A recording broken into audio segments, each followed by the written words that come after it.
โน้ตเฮิร์นกว่าจนกับลายควันใจชาวตรังโน้ตเฮิร์นกว่าจนกับลายควันใจชาวตรังลายควันใจชาวตรังนะครับลายควันใจชาวตรังของนายจุมพลบันส่วนป่าเทพนาราพรชัยครับโน้ตเฮิร์นกว่าเทพนาราพรชัยหรือไอ้จัมโบ้ของนายบ่าวเขาวิเศษไอ้ดำเป็นควายได้เปรียบ17เลย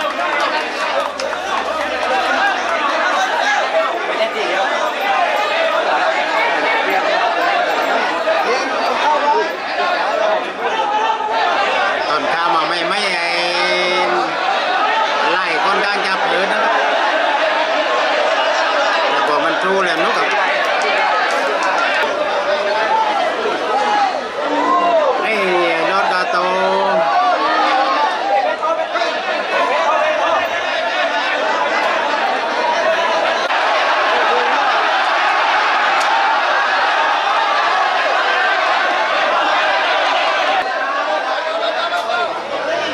สู้แล้วไอ้ไล่สู้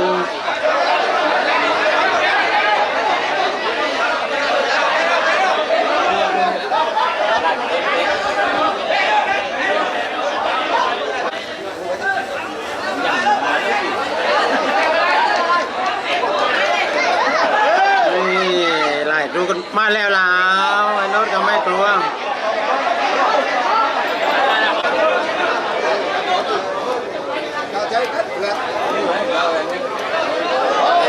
ยอกมา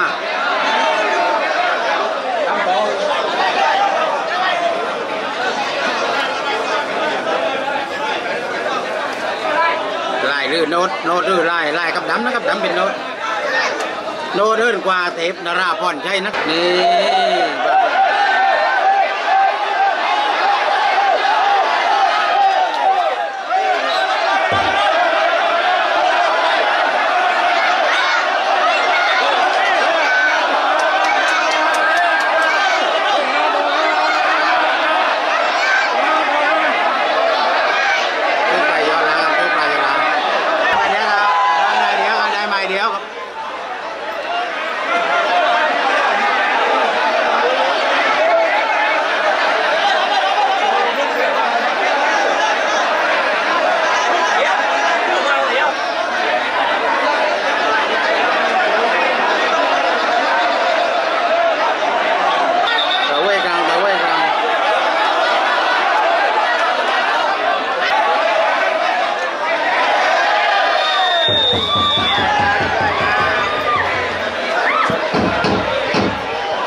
เป็นปรากฏว่าไล่โพธิซ่ง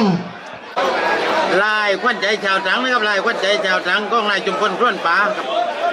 ครับ